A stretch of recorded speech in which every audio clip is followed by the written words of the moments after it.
Hello everyone, welcome to Aries. I am Anandi and आज हम जो चैप्टर पढ़ने वाले that is heredity and evolution. बेटा इसका ये सेकेंड लेक्चर है। फर्स्ट लेक्चर जो है वो हमने ऑलरेडी कंप्लीट कर लिया। उसमें हमने पढ़ा था कि हेरिडिटी क्या है, डीएनए, आरएनए, सेंट्रल डॉग्मा पढ़ा था, मतलब ट्रांसक्रिप्शन, ट्रांसलेशन, ट्रांसलोकेशन, ये सारी चीज़ें हमने हमारे फर्स्ट लेक्चर में कंप्लीट किए। सो फर्स्ट हाफ हमारा हो गया चैप्टर का, this is second half of the chapter. ठीक है, तो लेट्स स्टार्ट। आज हम पढ़ने वाले हैं इवोल्यूशन। इसमें से जो इवोल्यूशन वाला पार्ट है वो पढ़ने वाले हैं। तो बेटा what is evolution? What is evolution? Evolution मतलब क्या? जैसे हमारे एंसेस्टर्स थे, उनसे हम लोग डेवलप होते होते होते ऑर्गेनिजम्स बने, है ना। अलग अलग ऑर्गेनिजम्स में जो अलग अलग चेंजेस आएंगे, over a period of time, थोड़े थोड़े समय बाद चेंजेस आते रहते हैं। जैसे ही सराउंडिंग्स चेंज होंगे, जैसे ही कंडीशंस चेंज होंगी, उस हिसाब से ऑर्गेनिजम्स खुद को डेवलप करते जाते हैं। तो उसको क्या बोलते हैं? वो ऑर्गेनिजम्स खुद को इवॉल्व करते जाते हैं। तो that is only evolution. What is evolution? या डेफिनेशन है the gradual change occurring in living organisms, और नहीं है, this is over. Again, the gradual change occurring in living organisms over a long duration is called evolution. मतलब time से time, एक time के बाद जो ग्रेजुअल चेंजेस आते हैं, सडन चेंज नहीं आता बेटा, बहुत मेजर चेंजेस नहीं आते, धीरे धीरे धीरे धीरे ग्रेजुअल मतलब छोटे छोटे चेंजेस आते हैं, उसको हम बोलते हैं इवोल्यूशन। तो ये इवोल्यूशन की डेफिनेशन है, ये याद करनी है। यस, इवोल्यूशन की डेफिनेशन है और ये याद करनी है। Again, what is evolution? The gradual change occurring in living organisms over a long duration is called evolution. ठीक है बेटा। इसके बाद है evolution results in development of organisms, है ना। ऑर्गेनिजम्स की डेवलपमेंट होती जाती है। जैसे हम देखते हैं, हमने पढ़ा है कि लास्ट ईयर पढ़ा है कि प्रोकैरियोटिक क्या होते हैं, यूकैरियोटिक क्या होते हैं, 8 से ही पढ़ते आ रहे हैं, है ना। तो पहले कैसे सेल्स थे? अंडर डेवलप थे, उनमें ज़्यादा डेवलपमेंट नहीं थी। जैसे जैसे टाइम गया वैसे वैसे उनमें डेवलपमेंट होती गई। तो इवोल्यूशन का रिजल्ट क्या है? इवोल्यूशन होने से क्या होता है? इवोल्यूशन होने से डेवलपमेंट होती है ऑर्गेनिजम्स में। ठीक है। There is formation of new species due to evolution, है ना। अलग अलग स्पीशीज बनते जाते हैं, डेवलपमेंट होती जाती है, अलग अलग नए नए स्पीशीज बनेंगे। हमने पढ़ा था kingdom, phylum, class, last year पढ़ा था। इस साल भी हमने अगर रिवीजन किया है तो हमें पता होगा कि जो हमने हायरार्की पढ़ी थी लिविंग ऑर्गेनिजम्स में, उसमें स्पीशीज दिया था, है ना। तो जो स्पीशीज है उनमें भी धीरे धीरे धीरे चेंजेस आते हैं due to evolution. Approximately 3.5 billion years ago, life had been non-existent on the earth. मतलब कि इतने साल पहले, 3.5 billion years पहले लाइफ नहीं थी अर्थ पे। There was no life on earth. ठीक है। बाद में क्या हुआ? कुछ तो चेंजेस हुए, उससे लाइफ धीरे धीरे धीरे डेवलप होते होते आज हम हैं यहाँ पे, multi cellular fully developed organisms, है ना। Yes yes, phases of development of living organisms. तो बेटा living organisms day by day, time by time कैसे डेवलप हुए, ये फेजेस है। तो पहले क्या था? कुछ तो एलिमेंट, हमने बोला ना कि लाइफ नॉन एग्जिस्टेंट थी, तो कहीं से तो स्टार्टिंग हुई, कहीं से तो इवोल्यूशन की स्टार्टिंग हुई, कुछ तो हुआ ना।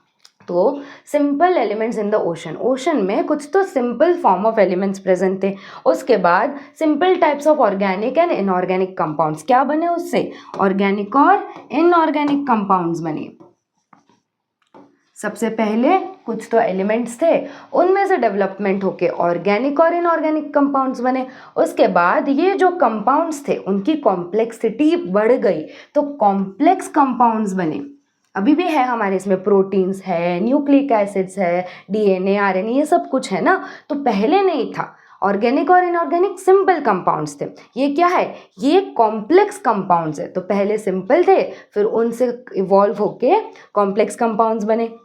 फिर mixture of different organic and inorganic, पहले जो थे ये सेपरेट थे, फिर उनका भी मिक्सचर होने लग गया, पहले बहुत सिंपल थे, फिर बाद में ऑर्गेनिक और इनऑर्गेनिक अलग अलग थे, फिर उनके कॉम्प्लेक्स कंपाउंड्स बने, फिर उसमें से उनके मिक्सचर्स बने।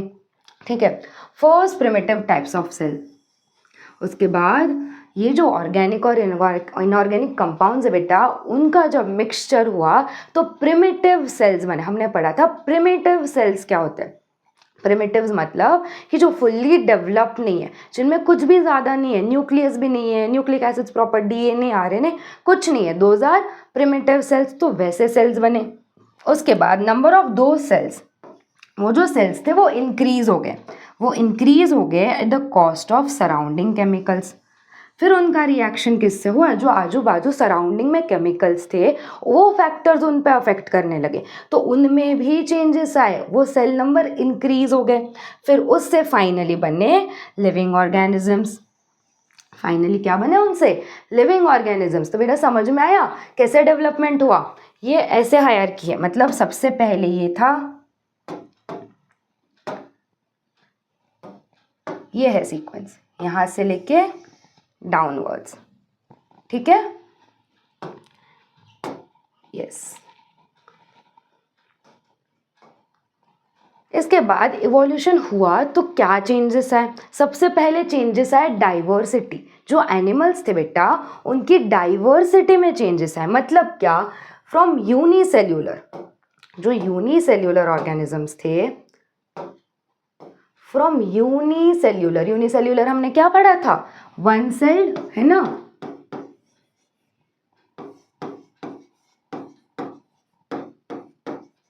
और टू यूनिसेल्यूलर कौन सा ऑर्गेनिज्म था, अमीबा एंड पैरामीशियम, ये सारे क्या थे, यूनिसेल्यूलर मतलब सिंगल सेल ऑर्गेनिजम्स थे।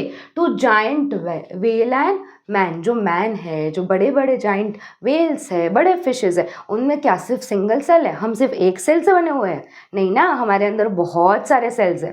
जो एक सेल बोलेगा मतलब उसको बिल्कुल बायोलॉजी नहीं आती, 0% आती है। हम लोग मल्टी सेल्यूलर है, कितने सेल्स हैं हम में, बहुत सारे सेल्स हैं। तो जो यूनिसेल्यूलर अमीबा था उससे डेवलपमेंट हुई, बहुत सारे यूनिसेल्यूलर ऑर्गेनिजम्स अभी भी प्रेजेंट है, ऐसा नहीं है कि वो एक्सटिंक्ट हो गए, अभी भी यूनिसेल्यूलर ऑर्गेनिजम्स प्रेजेंट है, बट डेवलपमेंट होते होते मल्टी सेल्यूलर, जाइंट वेल और मैन जैसे ऑर्गेनिजम्स बने, है ना।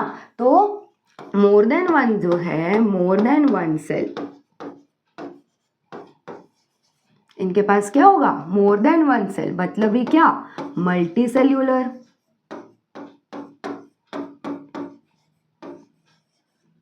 ठीक है, एनिमल्स में ये चेंजेस आए। फिर प्लांट्स में भी था, जैसे एनिमल्स है वैसे ही प्लांट्स में भी चेंजेस आए।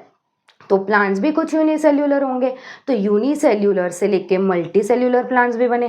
From unicellular chlorella, from unicellular plant cholera to huge banyan tree, मतलब ही कॉलेरा क्या था, क्लोरेला क्या था, it was a unicellular plant. और ये बनियन ट्री है, अभी हमें दिखता है ना जब हम लोग ट्रैवल करते हैं, घर के आसपास भी हो गया आपके, जो बनियन ट्री है वो एक ही सेल से बना है, नहीं, उनमें भी बड़े सारे सेल्स होते हैं, उनमें भी बहुत सारे होते हैं। तो वो क्या है बेटा, वो है मल्टी सेल्यूलर ऑर्गेनिजम्स। तो एनिमल्स में भी चेंजेस आए, प्लांट्स में भी चेंजेस आए। The life exists on earth everywhere from equator to both the poles. थोड़ी बहुत ज्योग्राफी आती होगी, है ना, थोड़ी बहुत ज्योग्राफी आती होगी।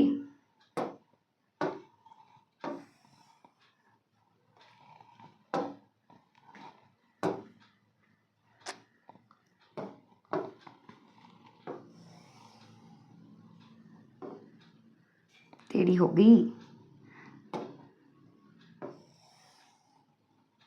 यस।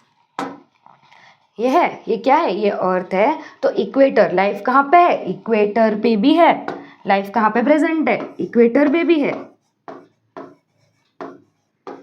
मतलब यहाँ पे भी ऑर्गेनिजम्स है। इक्वेटर पे हीट ज़्यादा होगी, है ना, टेम्परेचर बहुत ज़्यादा होता है, स्टिल वहाँ पे भी ऑर्गेनिजम्स प्रेजेंट है। एंड बोथ द पोल्स, ये और ये पोल्स है, यहाँ पे टेम्परेचर कैसा होगा बेटा, माइनस में, बहुत ज़्यादा ठंडी होगी, बहुत ज़्यादा टेम्परेचर लो होगा, स्टिल ऑर्गेनिजम्स वहाँ पे प्रेजेंट है। मतलब the life exist on earth everywhere, हर एक जगह पे लाइफ है। लाइफ है मतलब हर एक जगह पे लिविंग ऑर्गेनिजम्स प्रेजेंट है, चाहे वो इक्वेटर हो या फिर दोनों पोल्स हो। Organisms are present at all the places like air, water, land, rock etcetera.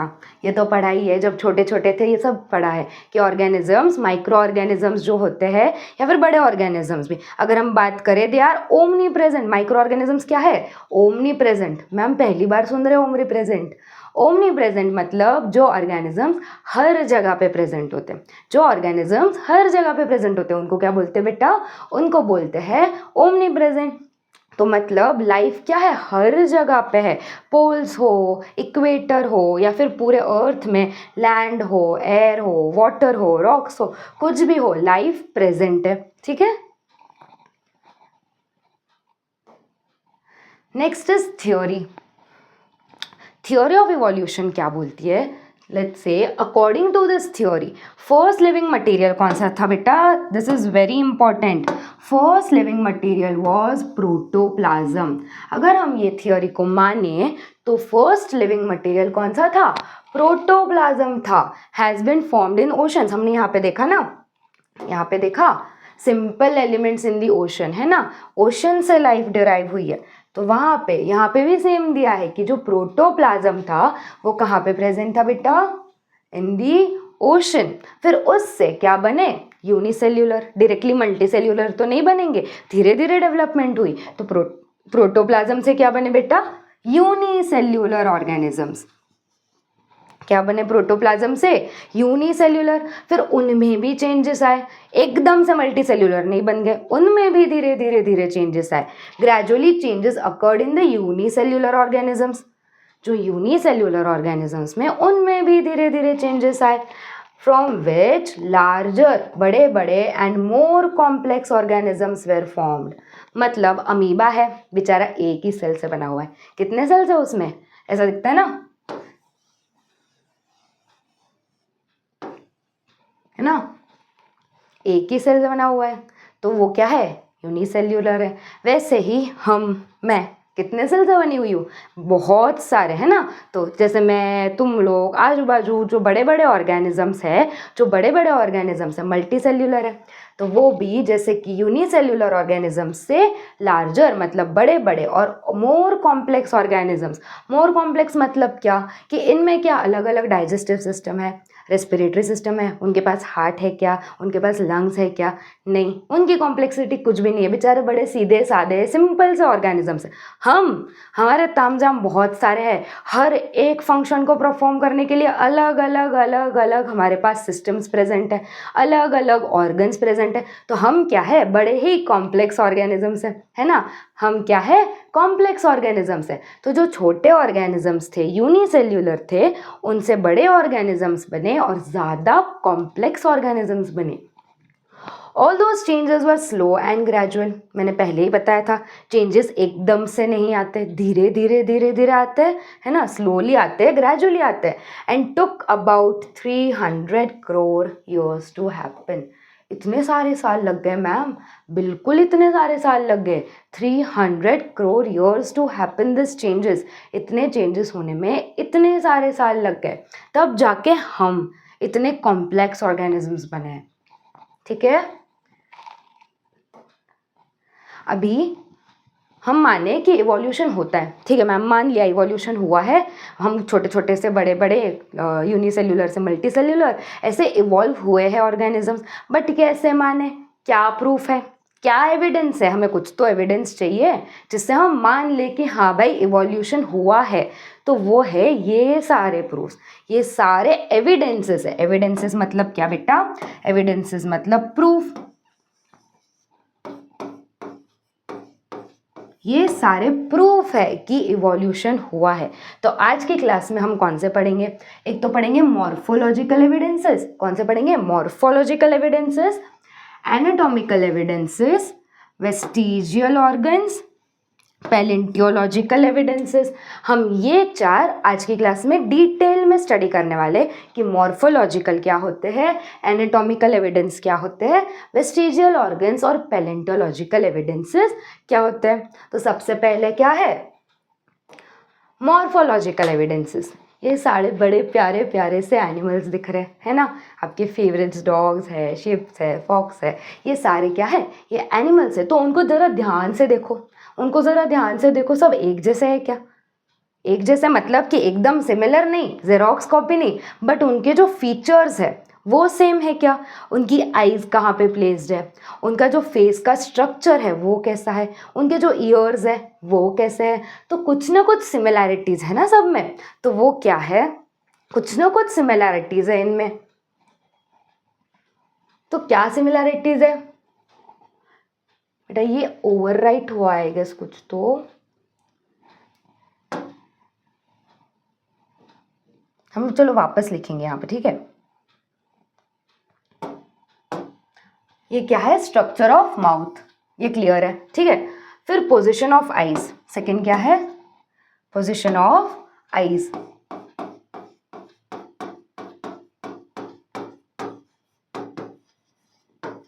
इनका स्ट्रक्चर कैसा है माउथ का, सबका एक जैसा स्ट्रक्चर है ना, जो स्ट्रक्चर है फेस का वो सेम है, जो माउथ का स्ट्रक्चर है वो सेम है। उनकी आईज की पोजीशन क्या है, लेफ्ट राइट, यहाँ पे भी देखो इनके आईज की पोजीशन भी सेम है। फिर है स्ट्रक्चर ऑफ नॉस्ट्रल्स,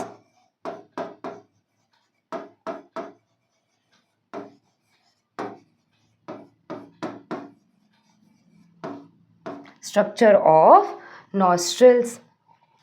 नॉस्ट्रल्स मतलब ये उनका जो नाक है ना, इसको हम नॉस्ट्रल बोलते हैं। इनका जो नोज है, ये जो नॉस्ट्रल है, ये सब में सेम है ना। ये देखो स्ट्रक्चर ऑफ नॉस्ट्रल भी उनका सेम है, स्ट्रक्चर ऑफ उनकी आईज भी सेम है, दिख रही है ना, और उनका फेस स्ट्रक्चर भी सेम है। फिर उनके ईयर पिना, ये देखो ये जो ईयर्स है, ये डॉग के, ये शिप के, ये फॉक्स के, ये उनके ईयर्स कैसे है, उनका स्ट्रक्चर भी सिमिलर है। तो next is structure of year पिना, यहाँ पे लिख दे, यस।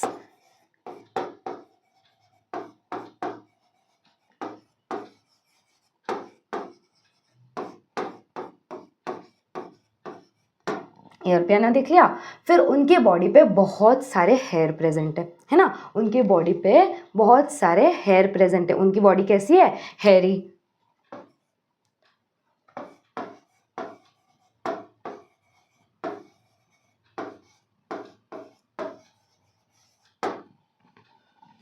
ठीक है, ये सारे क्या है, सिमिलैरिटीज है। मतलब ये ऑर्गेनिजम्स तो डिफरेंट डिफरेंट है, बट उनमें सिमिलैरिटीज है कुछ तो कैसे आई, उनमें सिमिलैरिटीज कैसे आई, जो मॉर्फोलॉजिकल कैरेक्टर्स है वो सिमिलर कैसे है। ये मतलब एक सोचने वाली बात है ना कि इतने सारे अलग अलग ऑर्गेनिजम्स है, उनके फंक्शंस अलग है, वो कंप्लीटली एक दूसरे से डिफरेंट है, बट उनकी मॉर्फोलॉजिकल सिमिलैरिटीज है। उनमें उनमें क्या है, मॉर्फोलॉजिकल सिमिलैरिटीज है, कुछ कुछ सिमिलैरिटीज है। तो दैट इज ऑल्सो प्रूफ कि हाँ, इनके एंसेस्टर्स, इनके जो पूर्वज है कहीं ना कहीं सेम रहे होंगे। This similar features indicate that origin of this different groups of animals and plants must be having a common origin. ठीक है, एनिमल्स में भी सिमिलैरिटीज है। अगर हम प्लांट्स की बात करें, तो यहाँ पे क्या है, उनका लीफ है ना, डिफरेंट स्ट्रक्चर्स ऑफ, यहाँ पे लीफ के स्ट्रक्चर्स है। कुछ कुछ प्लांट्स में सिमिलर स्ट्रक्चर्स होते हैं लीफ के, तो वो सिमिलर स्ट्रक्चर्स है लीफ के। Next we can talk about is उनके जो पिटियोल्स है, उनके जो पेटियोल्स है उनके जो पेटियोल्स है वो मतलब कि ये जो है, दिस इज अ पेटियोल, जो एक ब्रांच होती है जिससे लीफ कनेक्टेड होता है, दैट इज पेटियोल। मतलब उनके लीफ के भी स्ट्रक्चर सिमिलर है, मतलब लीफ एक जैसे है, सब प्लांट्स में लीफ प्रेजेंट है, तो मतलब उनसे भी एंसेस्टर्स कहीं ना कहीं सेम रहे होंगे। फिर उनका जो पेटियोल है, सब में सारे लीव्स में most of the time petioles present है, तो वो भी एक एविडेंस है कि हाँ उनके एंसेस्टर्स सेम रहे होंगे। तो मतलब क्या बोल सकते हैं कि जो सिमिलर फीचर्स है वो क्या इंडिकेट करते हैं, the origin of this different groups of animals and plants must be having a common origin. मतलब उनका एक जो ओरिजिन है, जहाँ से वो ओरिजिन हुए हैं, वो एक कॉमन ही होगा, तब जाके इनमें सिमिलैरिटीज आए। अगर वो डिफरेंट होता तो ये सिमिलर नहीं होते। ठीक है बेटा? यस।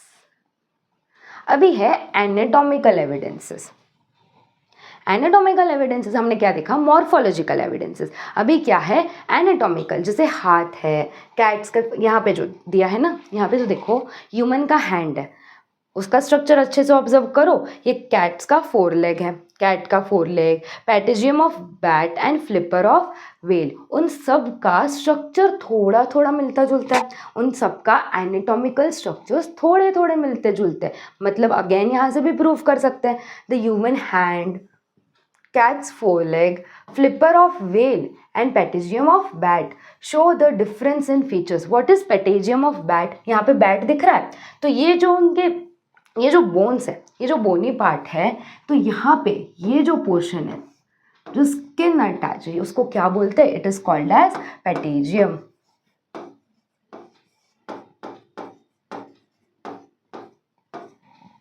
इसको क्या बोलते हैं, patagium of bat. This organs perform different functions, है ना, ये ऑर्गन्स है वो अलग अलग परफॉर्म करेंगे फंक्शन, जो उनके फंक्शंस होंगे बेटा that are going to be different. However there is similarity in structure, there is similarity in structure of bones and bony joints. यहाँ पे जो दो बोन्स ज्वाइन हो रहे बेटा, उनके बीच में जो जॉइंट्स है, उनके बीच में ये जो जॉइंट्स है, ये जो जॉइंट्स है इनके बीच में, तो वो जो बोन्स है और वो बोन के बीच में जो जॉइंट्स है उनके बीच में सिमिलैरिटीज है। Yes, there is similarity in structure of bones and bony joints and organs of each of these animals. ये सारे जो animals है उनके bones या फिर bony joints में similarities है. Again this shows that all these animals originated from a common ancestor, है ना। ये वापस क्या दिखाता है कि इनका एंसेस्टर कॉमन होना चाहिए, तब जाके इनके पास सेम कुछ तो स्ट्रक्चर्स है, ठीक है, तब जाके सेम स्ट्रक्चर्स है बेटा, क्योंकि अगेन उनका ओरिजिन क्या है, they have a common origin. Understood? Yes. There is presence of various organs in the body of an organism. एक ऑर्गेनिज्म की बॉडी है, सपोज हमारी बॉडी में बहुत सारे ऑर्गन्स है। ऑर्गन्स पहले तो बताओ ऑर्गन्स किससे बने होते हैं, पहले तो बताओ ऑर्गन्स कैसे बनते हैं। Basic structure of unit of life क्या है, basic fundamental structure of unit of life. हमारी लाइफ में जो बेसिक स्ट्रक्चर है वो है बेटा सेल, है ना। अपनी बॉडी किससे बनी हुई है, our entire body is made up of cell, है ना, छोटे छोटे जो सेल्स है उससे बनी हुई है। तो बहुत सारे सेल्स बेटा जब मिलेंगे, बहुत सारे सेल्स जब मिलेंगे तो क्या बनाएंगे, टिश्यूज बनाएंगे, है ना। बहुत सारे सेल्स मिलके टिश्यूज बनाएंगे। वैसे ही बहुत सारे टिश्यूज जब एक साथ आएंगे तो क्या बनाएंगे, ऑर्गन बनाएंगे। ऑर्गन से क्या बनेगा, ऑर्गन से बनता है ऑर्गन सिस्टम।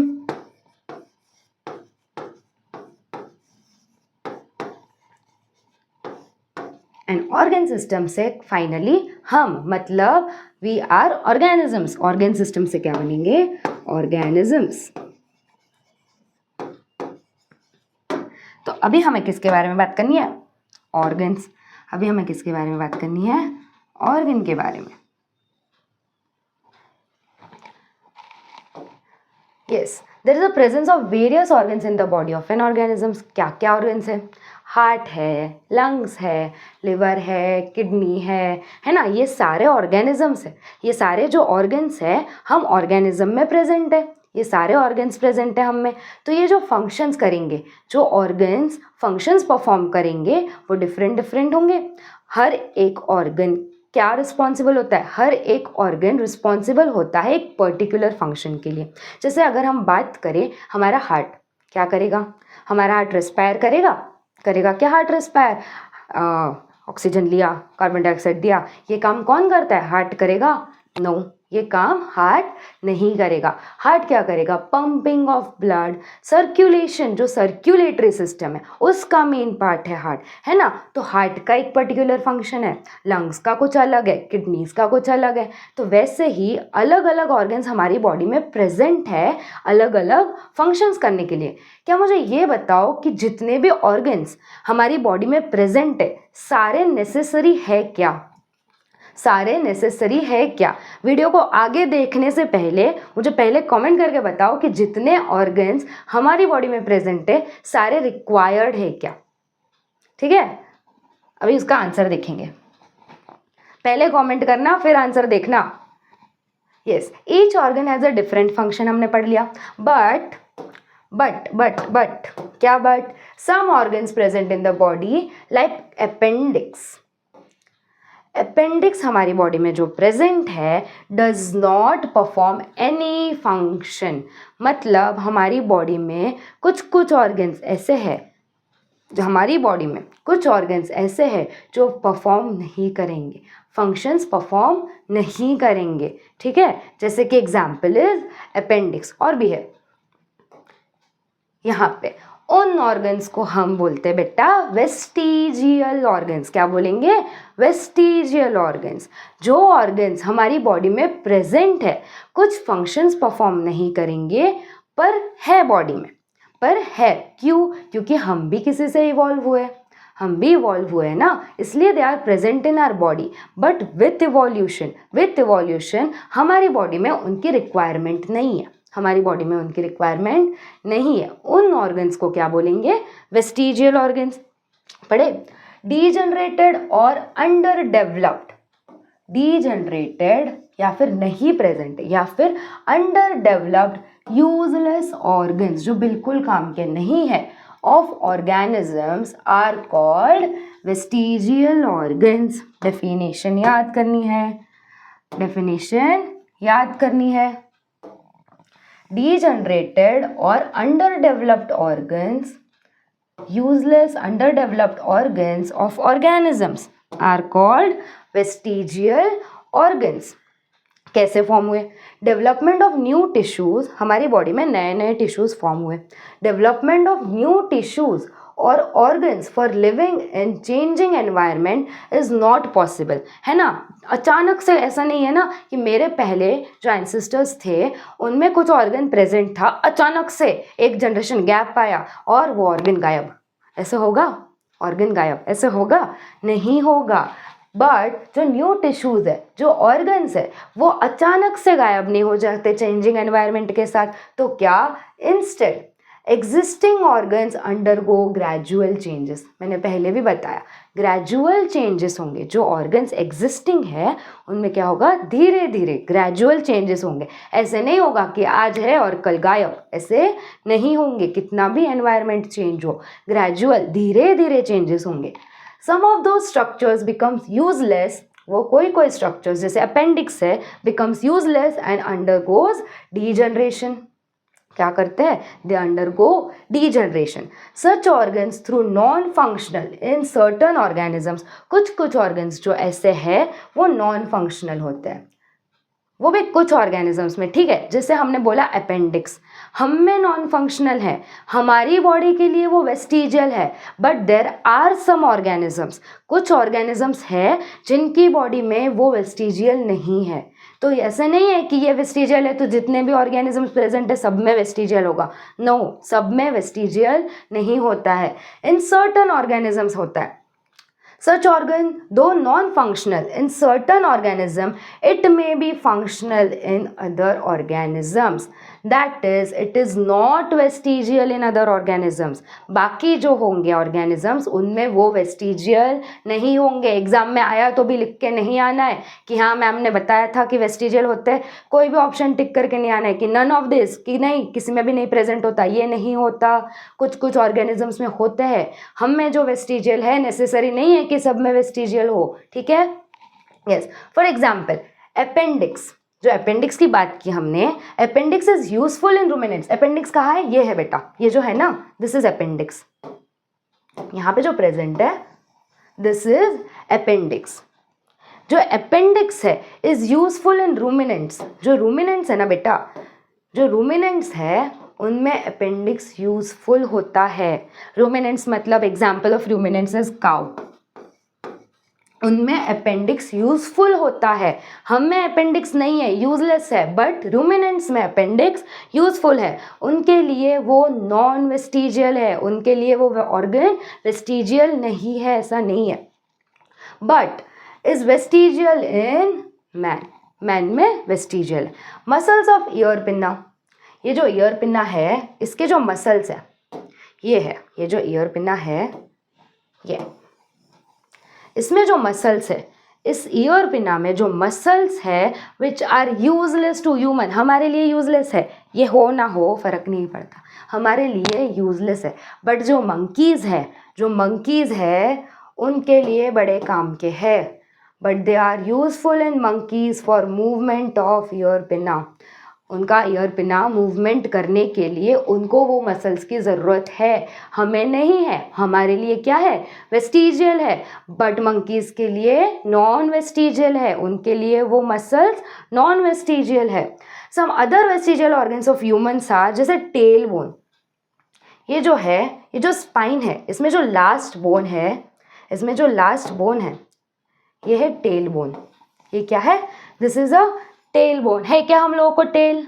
टेल है क्या हम लोगों को? नहीं है ना. तो वो जो इवॉल्व करते करते करते डिक्रीज होते गया. अभी हम लोगों को ज़रूरत भी नहीं है, हमारे पास टेल भी नहीं है, वो बोन की भी ज़रूरत नहीं है. हमारे लिए क्या है बेटा? दैट इज यूजलेस, कोई काम का नहीं है. But still it is present in humans. Still it is present in humans. उसको कॉकिक्स बोलते हैं. टेल बोन को क्या बोलेंगे? कॉकिक्स. विजडम टीथ, ये जो है, जो आता है ना किसी किसी को एकदम लास्ट में, बड़ा दुखता है, बहुत दर्द देता है, that is wisdom teeth. Wisdom teeth जो है ह्यूमंस में कुछ काम का नहीं है, बस आता है, दुखता है, मेडिसिन लेनी पड़ती है, हम कुछ कर भी नहीं सकते. That is wisdom teeth. हमारे लिए नॉन वेस्टिजियल है. बट कुछ ऑर्गेनिजम्स में हमारे लिए क्या है बेटा? हमारे लिए वेस्टिजियल है. हमारे लिए क्या है? वेस्टिजियल है. बट कुछ ऑर्गेनिजम्स में नॉन वेस्टिजियल होगा. And body hair, body hair भी हमारे लिए ऐसे देखा जाए तो वेस्टिजियल ही है ना. क्या ज़रूरत है? यस, ये है वेस्टिजियल ऑर्गन्स के बारे में. Next is paleontological evidences. Paleontological मतलब क्या बेटा? जो इवोल्यूशनरी, हमें जैसे पता है कि डायनासोर्स थे, जुरासिक वर्ल्ड, डायनासोर्स, किसी किसी को बड़ा क्रेज़ होता है डायनासोर्स. मुझे पर्सनली बहुत पसंद है उनको देखना, उनके मूवीज़ देखना. तो वो जो डायनासोर्स थे वो हमें पता कैसे चला कि थे ही? प्रूफ क्या है कि थे? तो वो जो एविडेंसेस है हमारे पास, उनके पैलेंटियोलॉजिकल एविडेंसेस है. वो क्या है बेटा? Those are fossils. क्या है वो? फॉसिल्स है. फॉसिल्स मतलब क्या? फॉसिल्स मतलब क्या? Fossils are the preserved remains of plants and animals. हमें जो रिमेन्स मिले हैं उनको हमने प्रिजर्व करके रखा है, संभाल के रखा है, ताकि हम स्टडी कर पाए. और उन पे whose bodies were buried in sediments such as sand, mud, under ancient seas, lakes and rivers. मतलब उनकी बॉडीज, जैसे हमें पता है कि डायनासोर्स थे बट गायब कहाँ पे हो गए? गायब हो गए ना. अभी दिखते हैं क्या डायनासोर्स? नहीं दिखते. अभी रियल लाइफ जुरासिक वर्ल्ड है? नहीं है ना. तो है क्या? नहीं. वो ऑर्गेनिजम्स थे बट वो गायब कहाँ पे हो गए? कुछ तो कैलामिटीज आई होंगी, फ्लड्स, ये नीचे रिवर्स के नीचे सैंड के नीचे गए, मड के नीचे प्रेस हो गए, दब गए, ये सारे क्या हो गए, ये सारे डायनासोर्स एक्सटिंक्ट हो गए। वैसे ही बहुत सारे अदर ऑर्गेनिजम्स भी थे जो एक्सटिंक्ट हो गए। तो वो प्रूव कौन करेगा, ये पैलेंटियोलॉजिकल एविडेंसेस की मदद से। उसकी एक मेथड है, हमें डिटेल में नहीं, थोड़ा बहुत मैं आइडिया देती हूँ कि वो कैसे स्टडी होता है। तो the study of fossils is an important aspect of study of evolution. जब हम इवोल्यूशन पढ़ते हैं, this is a very important aspect, बहुत इंपॉर्टेंट है। जितने फॉसिल्स मिलते हैं उतना ज़्यादा हमें पता चलता है कि कितने ऑर्गेनिजम्स प्रेजेंट थे और कैसे ऑर्गेनिजम्स प्रेजेंट है। तो कैसे होती है ये स्टडी, ये मिल गया इनको, ये क्या कर रहे हैं, ये उनको फॉसिल मिल गए, पता कैसे चला ये इतने साल पुराने हैं, ये इतने मिलियन साल पुराने हैं, ये थाउजेंड्स ऑफ ईयर्स पुराने, कैसे पता चला, कैसे पता चला, एक मेथड है, कार्बन डेटिंग मेथड। क्या है, कार्बन डेटिंग मेथड। इसमें क्या होता है बेटा, आइसोटोप्स सुना है क्या कभी, केमिस्ट्री में कभी पढ़ा होगा, आइसोटोप्स क्या होते हैं। तो कार्बन के बेटा 3 आइसोटोप्स होते हैं, C12, C13 एंड C14। तो कार्बन डेटिंग मेथड में ये आइसोटोप्स हम यूज़ करते हैं। कार्बन डेटिंग मेथड में C12 और C14 का यूज़ होता है। कैसे, carbon dating method is based upon the radio active DK of naturally occurring C14। हमारी बॉडी में हम लोग जो है ऑर्गेनिज्म, वी कंटिन्यूसली इनटेक, हमारी बॉडी में C12 C14 होता है, बट ओवर अ ड्यूरेशन क्या होगा, इट इज़ डेवलप बाय, ये एक मेथड है बेटा, किसने डेवलप की थी, by Willard Libby. He has been awarded with Nobel Prize in 1960। याद रखना है साइंटिस्ट का नाम, और कब डेवलप की थी मेथड, ठीक है, साइंटिस्ट का नाम याद रखना है और मेथड कब डेवलप की थी बेटा वो भी याद रखना है। This method calculates the age of fossil. क्या कैलकुलेट करते हैं हम, एज ऑफ फॉसिल, कि कितने टाइम पहले का है ये फॉसिल, कितने साल पहले का है, वो कैलकुलेट होता है।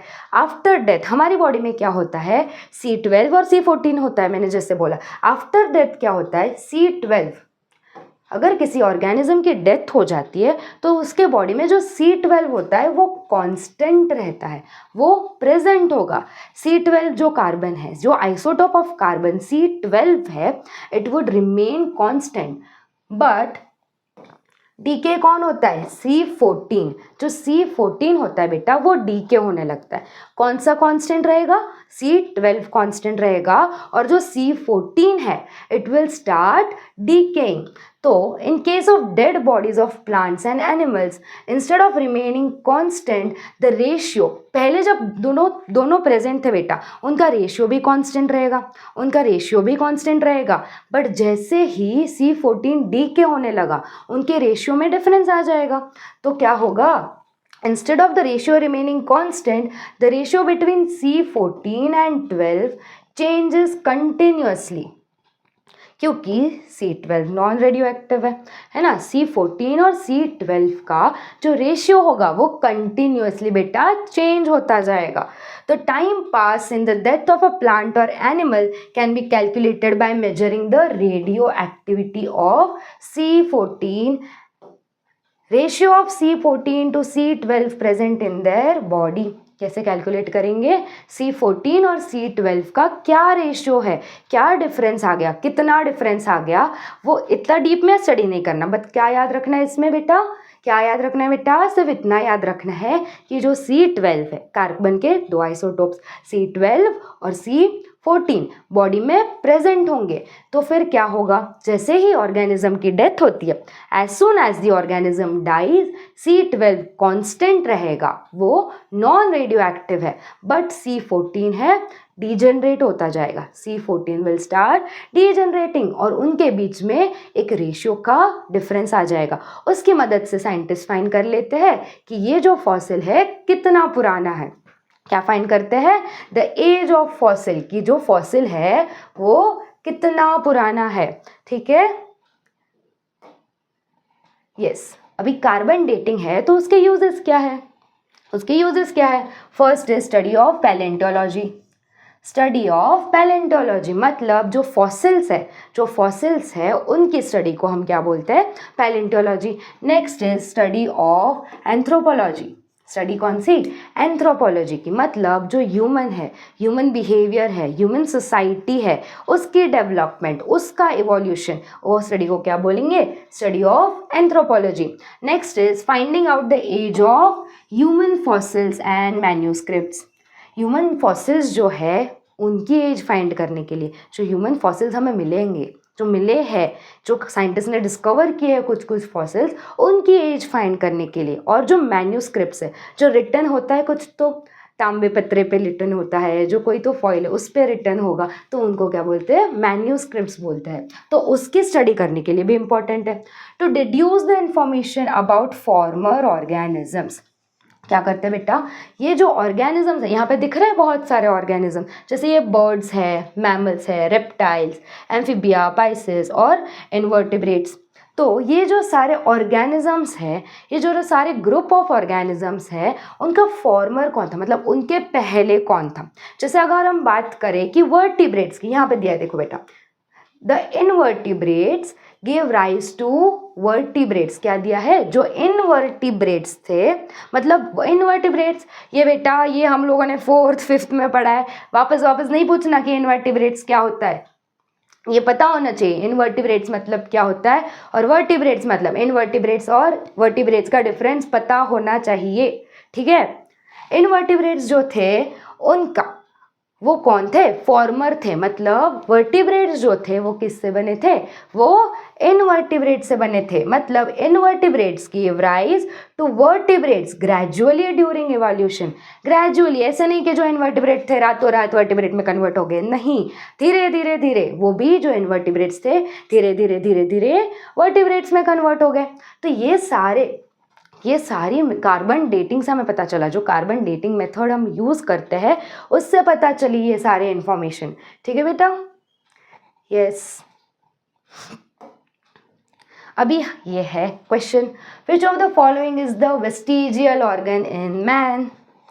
मैन मतलब बेटा बायोलॉजी में मैन मतलब ये नहीं कि सिर्फ मैन, जेंडर नहीं, मेल फीमेल वाला नहीं है, मैन मतलब ह्यूमन बींग्स, मतलब जो ह्यूमन बींग्स है उनमें वेस्टिजियल ऑर्गन कौन सा है।